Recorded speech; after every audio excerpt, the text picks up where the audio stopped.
بسم الله الرحمن الرحيم. يا أيها المزمل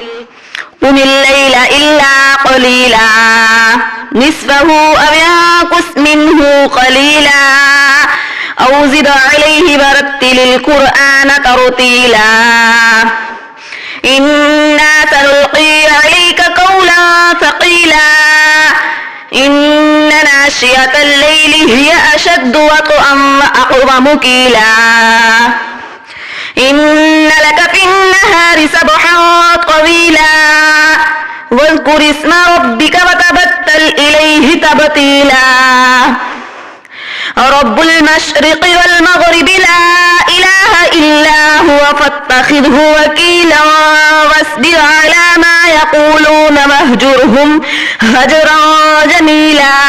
وذرني والمكذبين أولي النعمة ومهلهم قليلا إن لدينا أنكالا وجحيما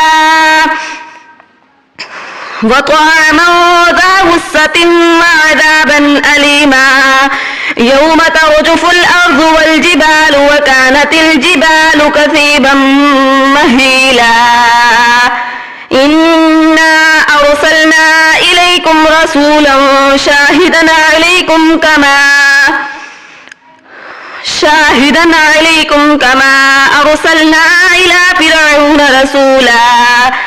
فعصى فرعون الرسول فأخذناه أخذا وبيلا فكيف تتقون إن كفرتم يوما يجعل الولدان شيبا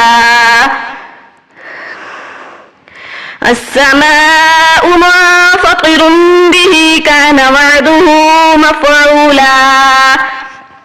إن هذه تذكرة فمن شاء اتخذ إلى ربه سبيلا إن ربك يعلم أنك تقوم أدنى من ثلثي الليل ونصفه وثلثه وطائفة من الذين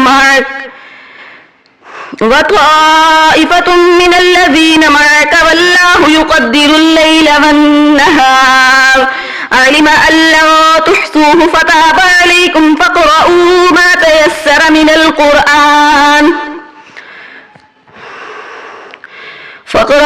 ما تيسر من القرآن علم أن سيكون منكم مرضى وآخرون يضربون في الأرض يبتغون من فضل الله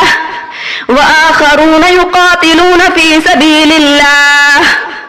فاقرؤوا ما تيسر منه وأقيموا الصلاة وآتوا الزكاة وأقرضوا الله قرضا حسنا وما تقدموا لأنفسكم من خير تجدوه عند الله هو خيرا وأعظم أجرا